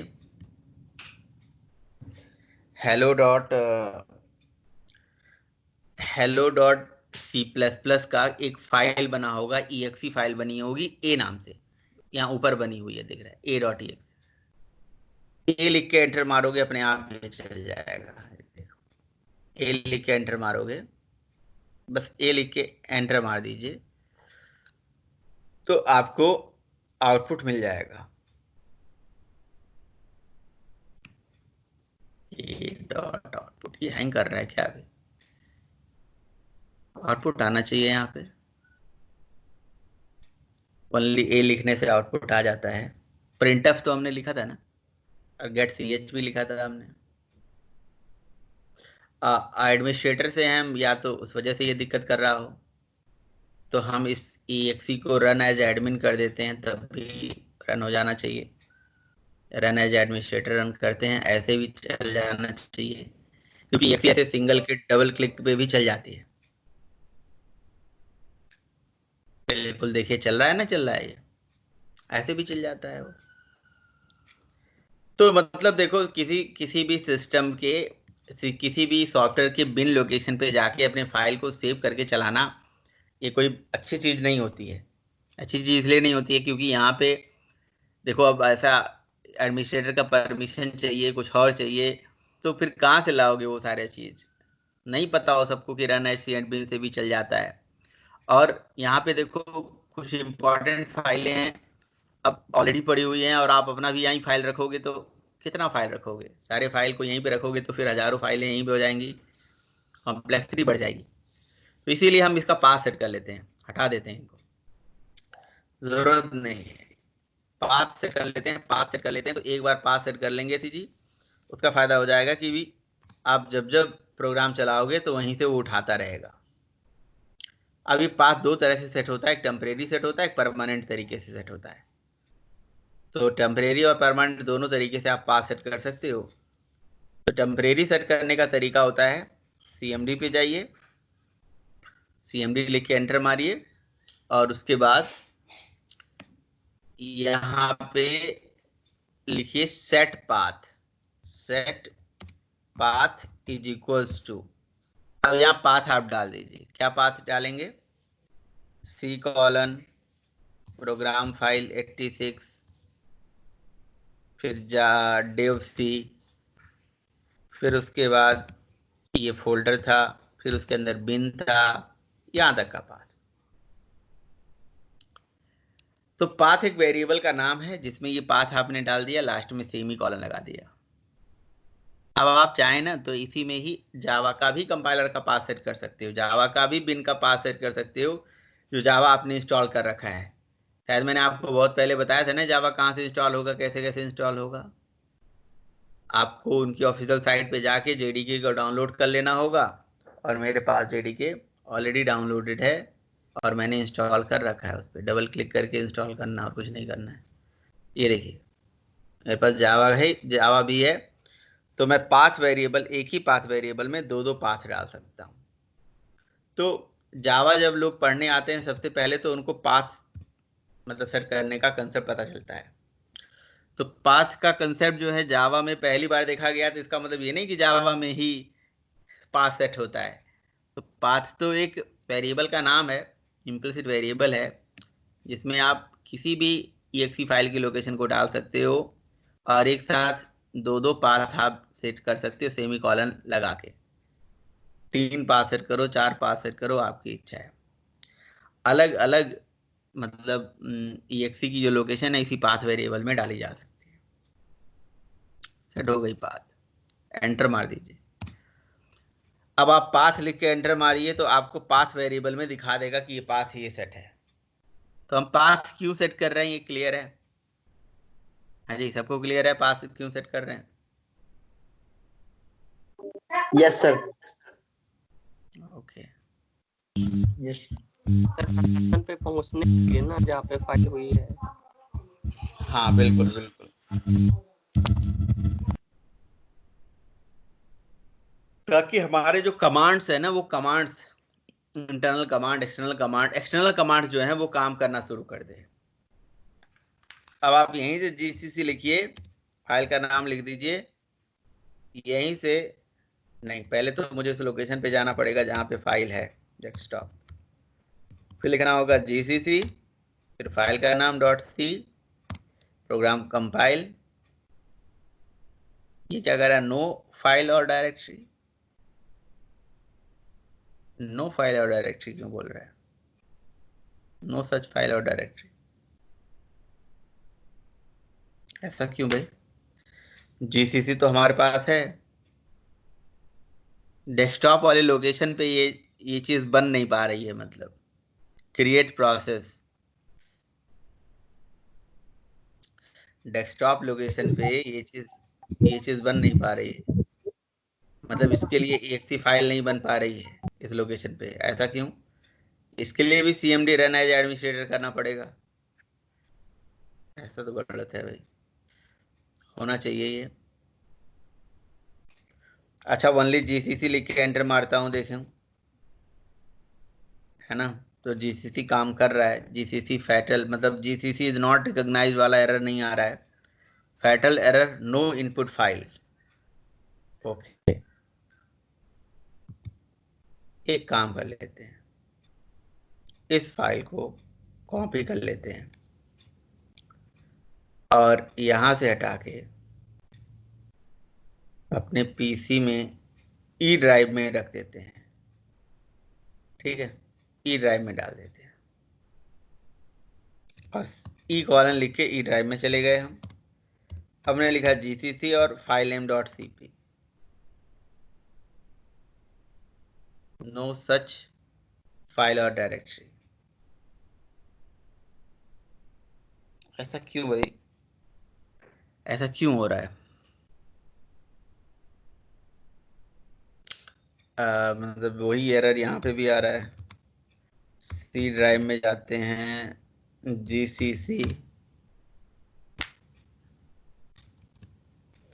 जावा सी तो चल रहा है ना यहाँ पे,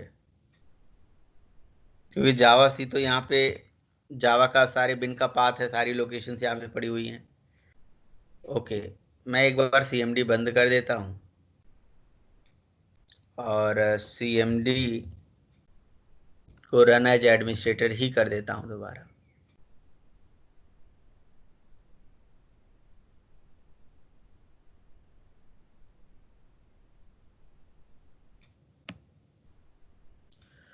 और अब क्या करना पड़ेगा? पाथ सेट करना पड़ेगा।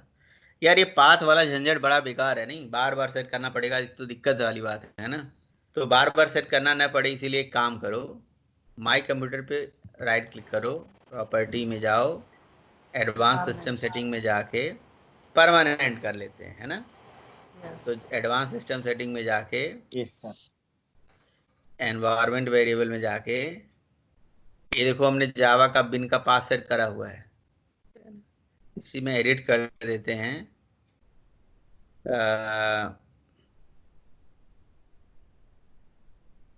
एडिट करेंगे या इसी को सेलेक्ट करके न्यू कर लेते हैं। विंडो 10 में इस तरह से नहीं आता है क्या?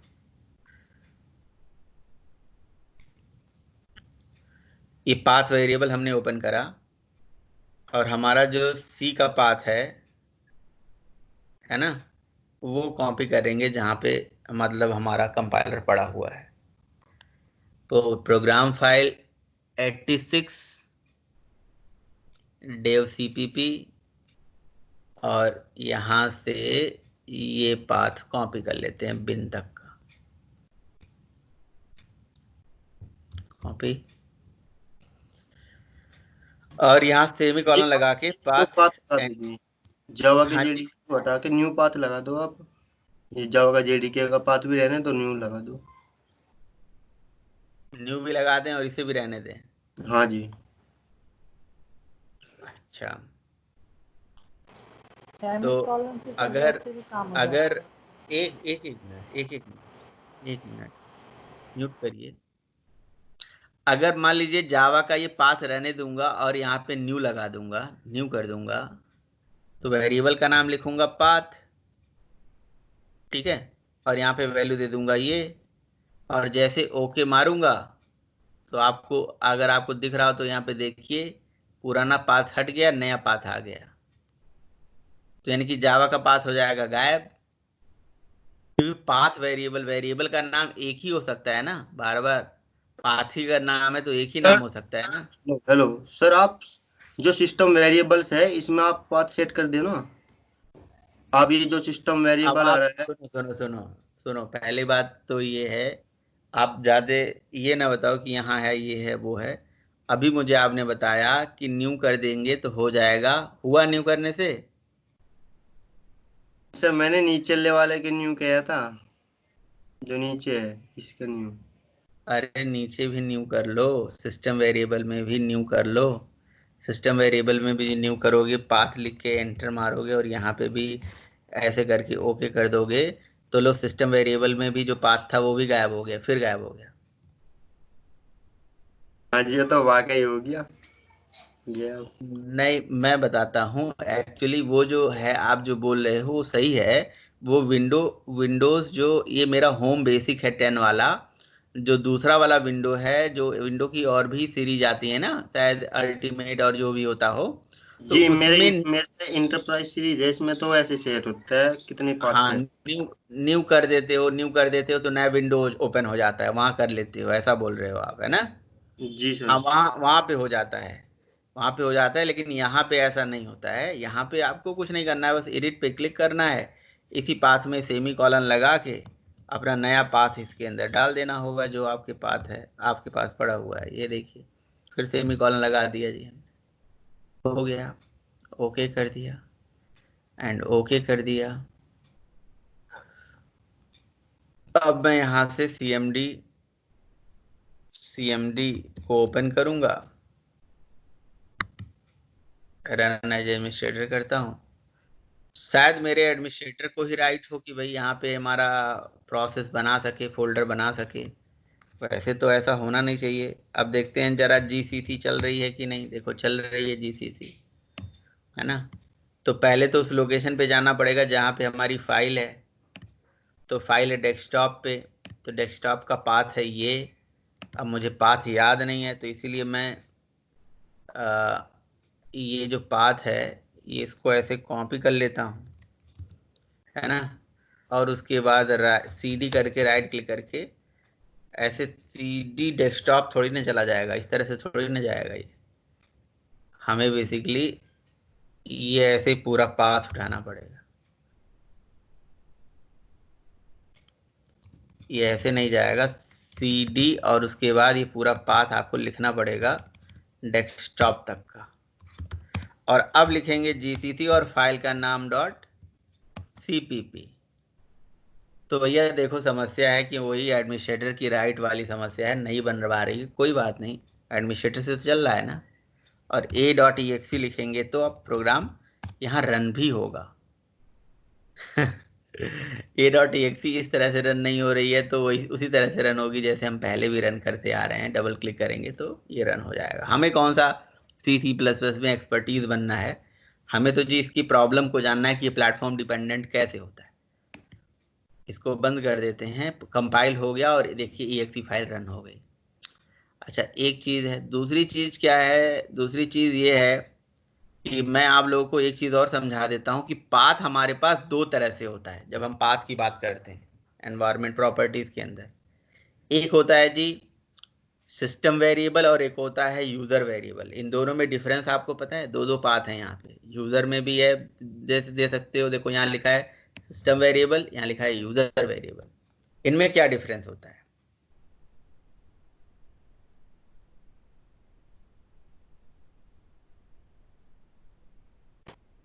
बोलो भाई, किसी को पता नहीं है तो मालूम। बताओ, नहीं तो नहीं मालूम। नहीं मालूम है, मैं बताता हूँ। नहीं पता जैसे सर। मैं जैसे जैसे देखो, जैसे मैं अपना सर जब ये मैं अपना यूजर के लिए होता है। मैंने अपना विंडो लॉक कर दिया, ठीक है ना। तो विंडो लॉक कर दिया, मेरा यूजर का नाम क्या है जरा देखिएगा, मेरे यूजर का नाम क्या है, दिख रहा है?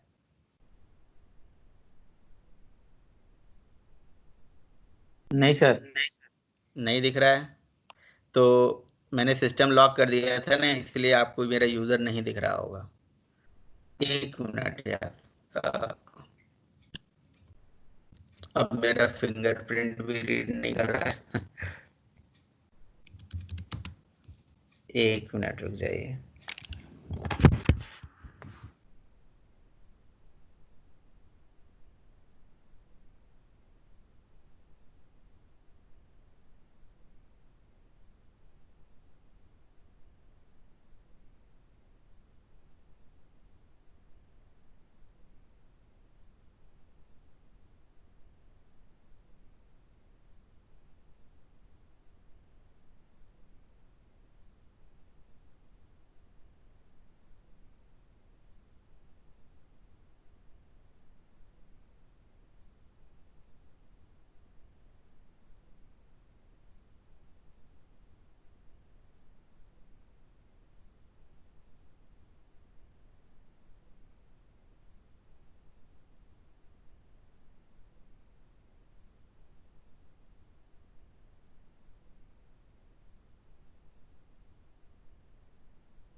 राहुल भैया रिकॉर्डिंग बंद कर ले।